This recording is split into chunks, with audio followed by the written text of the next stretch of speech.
Jonathan Picard, bonjour et bienvenue à On n'est pas du monde. Merci, bonjour Antoine. Jonathan, on a découvert récemment ton balado, là, je le disais plus tôt sur la chaîne YouTube de cdq.tv.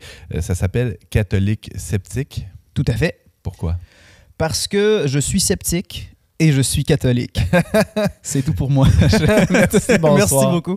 Mais c'est vrai, je suis catholique, j'ai été récemment baptisé, mais je viens d'un courant très, très sceptique et anti-religieux, tout ça, dans l'adolescence. Je me suis séparé de mon éducation chrétienne, moi aussi. Et puis, j'ai été tout à fait influencé par le mouvement du nouvel athéisme, mais particulièrement sur YouTube, en fait. OK. Raconte-nous. Tu avais quel âge à ce moment-là? On va dire entre 15 et 20 ans, là. Ouais, mais entre 15 et 24 ans, en fait. C'est pas mal plus ça. OK. Fait que ça a été presque 10 ans là, de drillage mental, de vulgarisateur, des ouvrages faits par les 4 chevaliers du nouvel athéisme. D'endoctrinement. Oui, un peu quand même. Mais c'est parce que ce qui était étrange, c'était ces athées-là, qui avaient ces chaînes YouTube-là, tout ça, étaient des bons vulgarisateurs, étaient des bons communicateurs, étaient aussi des bons entertainers, des bons divertisseurs. Ils étaient super bons dans ce qu'ils faisaient, le montage, tout ça, le style de vidéo, puis c'était un peu vulgaire aussi, fait que let's go, ça fait rire. Et puis, ça, ils vulgarisaient beaucoup de ces arguments-là, et qui, moi, le christianisme de mes parents n'est pas un christianisme intellectuel, tout ça. Et donc, voilà, quand on a un petit peu des conflits familiaux, une petite rébellion adolescente, tout ça, le premier argument qui semble avoir du sens et qui va à l'encontre d'un système rigide dans lequel on grandit, on le prend et on run with it, comme on dit. Et puis, ça l'a mené à une déconversion plus officielle dans le coin de 17-18 ans. Là, OK. Ouais. Tu avais reçu la foi ou du moins un enseignement chrétien à la maison? Fait que mes parents ils sont protestants. OK. Mes parents sont protestants et puis j'ai grandi dans le protestantisme. On n'allait pas à l'église, tout ça, tu sais. Mais on connaissait très bien la Bible. Tu avais entendu parler de Jésus absolument, en masse. Là. Très jeune. Et puis d'ailleurs, tu sais, je dis rébellion contre une rigidité parentale. Mes parents n'étaient pas rigides. Mes parents n'étaient pas rigides. C'est qu'ils étaient... ils étaient même... Ils sont très, très aimants. Et leur religion est profondément vécue. Leur amour de Jésus est profondément vécu. Et je vais toujours dire que le premier contact que Dieu a eu avec moi, c'est avec mes parents. Fait que c'était pas... Je me faisais pas fouetter. Il n'y avait pas de peur d'aller en enfer, des affaires comme ça. C'était vraiment très, très amour. Là, Et malgré ça, c'est ça, tu dis que tu as vécu une déconversion. C'est la première fois que j'entends ça. Moi aussi, alors, tu as, j'allais dire rétro-pédalé, mais finalement, tu as rejeté, en tout cas, assurément, cet héritage-là qui t'avait été transmis autour de 17-18 ans, après avoir consommé des heures et des heures de vidéos sur YouTube. C'était quoi ton état d'esprit à ce moment-là? Pourquoi tu dis à 17-18 ans plus particulièrement, il y a eu un changement? Le revirement. C'est sûr qu'il y a une question d'exposition prolongée qui a influé sur mon psyché. C'est sûr que oui. Mais aussi, finalement, c'était pas les arguments intellectuels tant que ça qui m'ont fait chavirer. C'est vraiment plus un état interne. C'est que dans ma famille, il y avait des grosses difficultés au niveau de la santé mentale, des choses de même. Et puis, pour moi aussi. Et donc, mettons, 17-18 ans, ces difficultés-là étaient de plus en plus dures, difficiles à vivre, finalement. Et puis, c'est une sorte de rébellion contre la vie elle-même qui m'a habité. Un gros sentiment d'injustice et de haine pour l'existence. Et fait que c'est très émotionnel, finalement, ma déconversion. Et sous un couvert rationnel, finalement, c'est ça qui est exactement ça, c'est ça. Puis en plus, tu as de l'air intelligent. Tu dis, là, moi, tu sais, tel auteur, j'ai lu God is not great, The God Delusion, des affaires de même. Je disais que je le lisais, mais c'est pas vrai. J'écoutais ça sur YouTube, puis je disais que je le lisais, puis j'avais vraiment l'air hot. J'achetais plein de livres, j'en lisais aucun. C'était vraiment, là, c'était quelque chose. Et puis, mais il y a des chrétiens qui font ça aussi. Ben oui, bien sûr, je le fais encore. Mais c'est juste que c'était des prétextes, des excuses de mettre des mots intelligents derrière, finalement, juste un gros mal-être. Donc, tu as trouvé une forme de réponse, ou du moins, est-ce que ça t'a satisfait longtemps? L'athéisme? Ouais. Ben oui, parce que dans un sens, ça légitimait mes écarts moraux. Ça légitimait ma conscience me condamnait. J'ai quand même relativement mal viré là, pendant ce temps-là. Là. Ma conscience me condamnait et je voyais dans l'absence de moralité chrétienne une sorte d'opportunité d'émancipation, une opportunité d'être vraiment libre. Je voyais ça comme une liberté. Ouais. Tu dis que tu as mal viré dans la limite de ce que tu es prêt à partager. Oui, j'ai consommé beaucoup de drogue. J'ai consommé beaucoup de drogue et j'ai été très manipulateur et opportuniste avec mes fréquentations. Vraiment, là, j'ai profité des gens plus naïfs que moi, tout ça, mon cercle d'amis, tout ça, qui étaient tout un petit peu nihilistes, là, mais qui étaient, on va dire, plus naïfs que moi aussi à certains égards. Et je choisissais mon cercle pour vraiment être le boss des bécosses, dans le fond. Et puis, oui, je m'auto-accuse d'avoir été un gros manipulateur, menteur et en plus un addict assez sévère. Et puis aussi, je me suis beaucoup séparé de ma famille parce qu'ils vivaient des difficultés qui me faisaient trop mal, dans le fond. Et puis, je me suis beaucoup séparé d'eux. Encore une fois, les problèmes de santé mentale, tout ça, t'arrives, tu grandis et à un moment donné, tu réalises que tes parents sont humains et le monde chute. Et puis ouais, c'est ça. Et que le fait que la foi ne leur a pas épargné ces souffrances-là. Ça, c'était un gros morceau. C'est un scandale, en quelque sorte. C'est dur à avaler. Ouais. C'est un gros morceau. Encore aujourd'hui, c'est un gros morceau. Ouais. On peut parler du problème de la souffrance et du mal, tout ça, mais c'est clair que j'étais plongé direct là-dedans. Je voyais la belle foi que mes parents ont et pourtant les grandes difficultés, les grandes souffrances injustes qu'ils peuvent vivre. Ouais. Je me dis, finalement, une chance qu'ils ont ça. Parce que, une chance qu'ils ont ça, au moins ils ont ça, mais dans le fond, genre, pourquoi ils ont ça? Là, c'est une béquille. Si c'est une béquille, c'est pour... la religion, ça sert à consoler la peur de la mort et tout ça. Puis pourtant, eux autres, ils souffrent pareil énormément, alors qu'ils seraient donc bien plus libres et donc bien plus émancipés intellectuellement s'ils laissaient faire ces vieilles superstitions-là. Fait que j'en voulais à leur manque de rigueur intellectuelle, alors que moi, encore une fois, j'achetais plein de livres que je lisais pas. Ça ressemblait à ça. Jonathan Picard, tu as vécu cette période d'athéisme intense là, d'autour de 15 ans jusqu'à mi-vingtaine, tu le disais tantôt, et c'est allé même plus loin que l'athéisme. Oui, fait que, à partir d'à peu près 18 ans, 19 ans, tout ça, j'ai commencé à m'intéresser à un YouTuber qui s'appelle Mr. Repsion et qui était encore un vulgarisateur des intellectuels athées, tout ça. Et à un moment donné, il avait fait une vidéo sur le satanisme et sur le satanisme athée, tel que écrit dans le livre La Bible satanique par Anton LaVey. Et puis, je suis un petit peu tombé en amour parce que j'étais très métalleux dans ce temps-là. Métalleux? Définir ce qu'est un métalleux? Définir métalleux. Tu faisais des soudures dans ton sous-sol de métal? Un petit DEP, tout ça. Non, c'était que j'aimais la musique qui fait du bruit puis qui crie.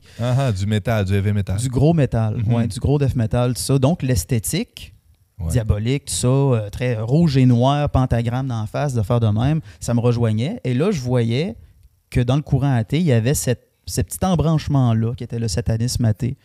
Mais c'est un peu contradictoire, satanisme athée. Un athée ne croit pas aux esprits, au monde immatériel. On le voyait un peu plus tôt dans l'émission avec ce matérialisme-là qui est assez bien diffusé dans l'athéisme. Ouais. Comment tu peux être athée et sataniste, donc croire à un esprit du mal? C'est comme une sorte de position de rébellion extrême envers la religion. L'auteur de la Bible satanique, Anton LaVey, était un athée, donc il ne croyait ni à Dieu ni au diable, sauf qu'il a utilisé le langage chrétien, donc en parlant de Satan, puis la symbologie, tout ça. Il faisait des messes noires, des affaires comme ça. Et c'est pas parce qu'il sacrifiait des bébés, c'était juste, il faisait une parodie. De la provocation, c'est en plein ça. De la provocation, de la parodie, de la satire.